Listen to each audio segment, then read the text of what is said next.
Yeah, hi there. These comments, I'm just going to use your initials AAR, and I am Michael, the founder, owner, and the materials writer for all of your lessons, and thank you for completing the integrated writing practice test. So let's take a look at what you said.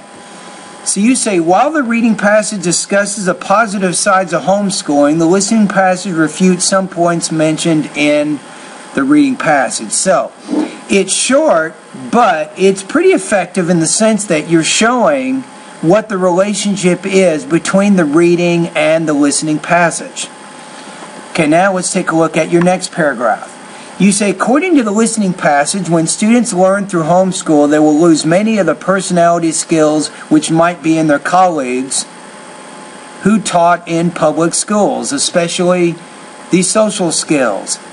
There may be some positive sides for the students, you want to say here, who are shy by nature, but she or he might exceed these obstacles after engaging with their colleagues in the public schools, and all that happened by playing together or in the school activities. But here's my question. What about the reading passage? What does the reading passage say? You're saying according to the listening passage, but I think if you go back to the actual source, it says, the reading passage says that homeschooling, the first negative result for homeschooling students is the deprivation of much needed social action. So you're kind of confusing, I think, the ideas here. It's not the listening passage that's saying this, it's the reading passage that is saying these ideas. And then if you look at the actual lecture, or if we take a look at the lecture here, hold on a minute.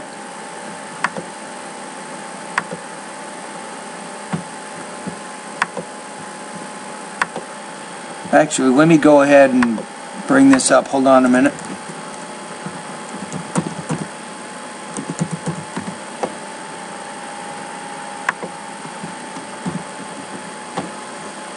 Okay, let's take a look at what the lecture actually says. So we know that the reading passage here is talking about the social interaction and how homeschool students will not get that opportunity.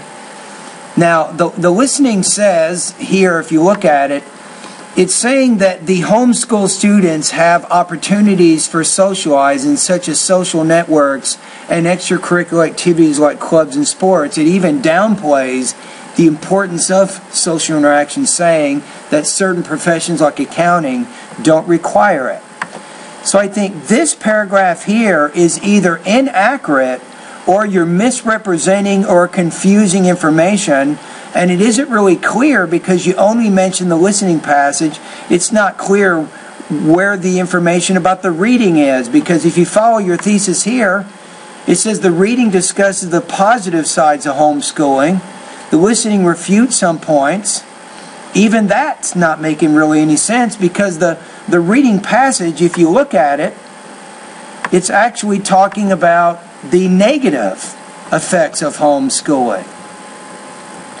The reading passage says the idea of homeschools is great, but students will have more negative academic results than positive.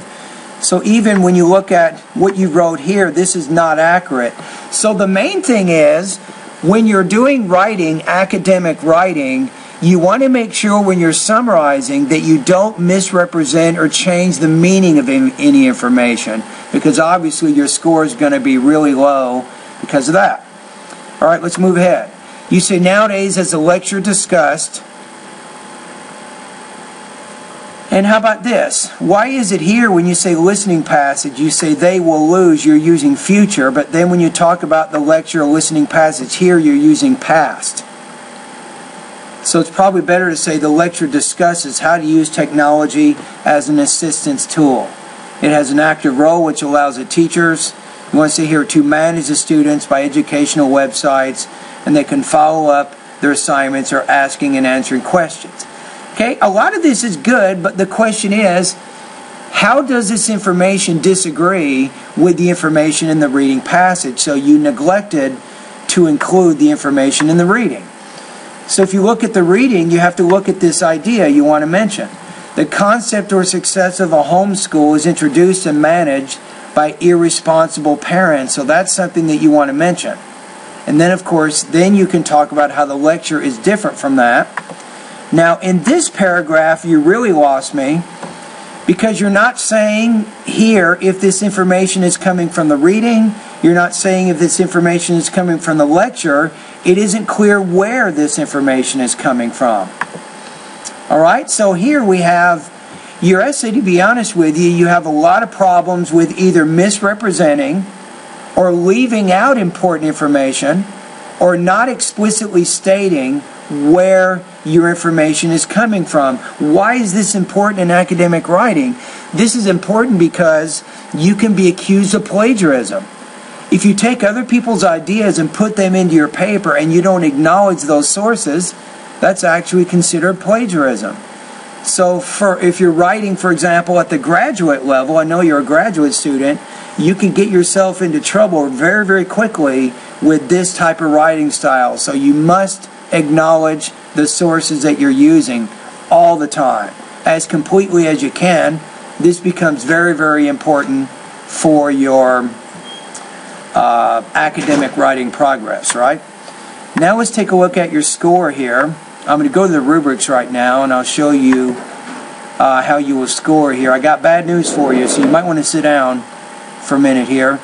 So I don't think this essay will score in the 3 range. You got major organizational problems. You got problems with your language use. You got problems connecting ideas, organizing in a coherent, logical manner, and that's going to drive your score down pretty low. So I'm going to say here,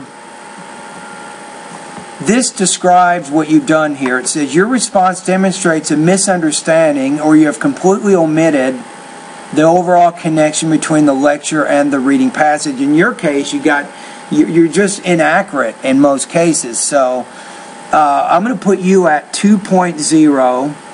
This is pretty much about the lowest score I'll give my students here.